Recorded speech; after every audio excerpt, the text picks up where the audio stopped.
Clever Gretel by the brothers Grimm. There was once a cook named Gretel who wore shoes with red heels, and when she walked out with them on, she turned herself this way and that, was quite happy, and thought, "You certainly are a pretty girl." And when she came home, she drank, in her gladness of heart, a draught of wine. And as wine excites a desire to eat, she tasted the best of whatever she was cooking until she was satisfied and said, "The cook must know what the food is like." It came to pass that the master one day said to her, "Gretel, there is a guest coming this evening. Prepare me 2 fowls very daintily."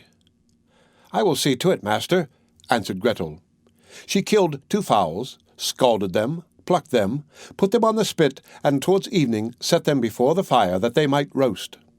The fowls began to turn brown, and were nearly ready, but the guest had not yet arrived. Then Gretel called out to her master, "If the guest does not come, I must take the fowls away from the fire. But it will be a sin and a shame if they are not eaten the moment they are at their juiciest."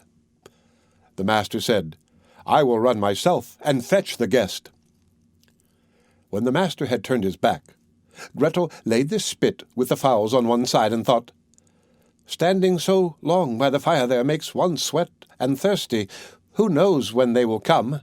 Meanwhile, I will run into the cellar and take a drink."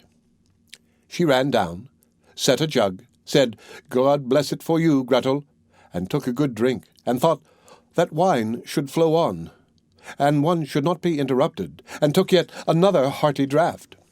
Then she went and put the fowls down again to the fire, basted them, and drove the spit merrily round. But as the roast meat smelt so good, Gretel thought, something might be wrong. It ought to be tasted. She touched it with her finger and said, "Ah, how good fowls are! It certainly is a sin and a shame that they are not eaten at the right time." She ran to the window to see if the master was not coming with his guest, but she saw no one, and went back to the fowls and thought, "One of the wings is burning. I had better take it off and eat it." So she cut it off, ate it, and enjoyed it. And when she had done, she thought, "The other must go down too, or else master will observe that something is missing." When the 2 wings were eaten, she went and looked for her master and did not see him. It suddenly occurred to her, who knows, they are perhaps not coming at all, and have turned in somewhere. Then she said, "Well, Gretel, enjoy yourself. 1 fowl has been cut into. Take another drink and eat it up entirely. When it is eaten, you will have some peace. Why should God's good gifts be spoilt?" So she ran into the cellar again, took an enormous drink, and ate up the 1 chicken in great glee. When one of the chickens was swallowed down, and still her master did not come, Gretel looked at the other and said, "What one is, the other should be likewise. The 2 go together. What's right for the one is right for the other. I think if I were to take another draught, it would do me no harm." So she took another hearty drink, and let the 2nd chicken follow the first. While she was making the most of it, her master came and cried, "Hurry up, Gretel, the guest is coming directly after me." "Yes, sir, I will soon serve up," answered Gretel. Meantime, the master looked to see that the table was properly laid, and took the great knife wherewith he was going to carve the chickens, and sharpened it on the steps. Presently the guest came, and knocked politely and courteously at the house door. Gretel ran and looked to see who was there, and when she saw the guest, she put her finger to her lips and said, "Hush, hush! Go away as quickly as you can. If my master catches you, it will be the worse for you. He certainly did ask you to supper, but his intention is to cut off your 2 ears. Just listen how he is sharpening the knife for it."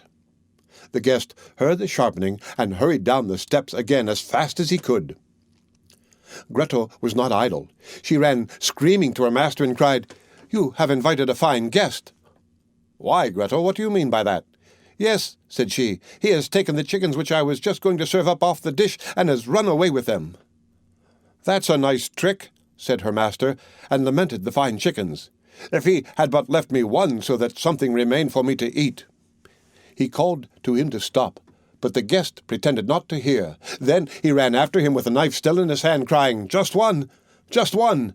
meaning that the guest should leave him just 1 chicken, and not take both. The guest, however, thought no otherwise than that he was to give up 1 of his ears, and ran as if fire were burning under him, in order to take them both with him.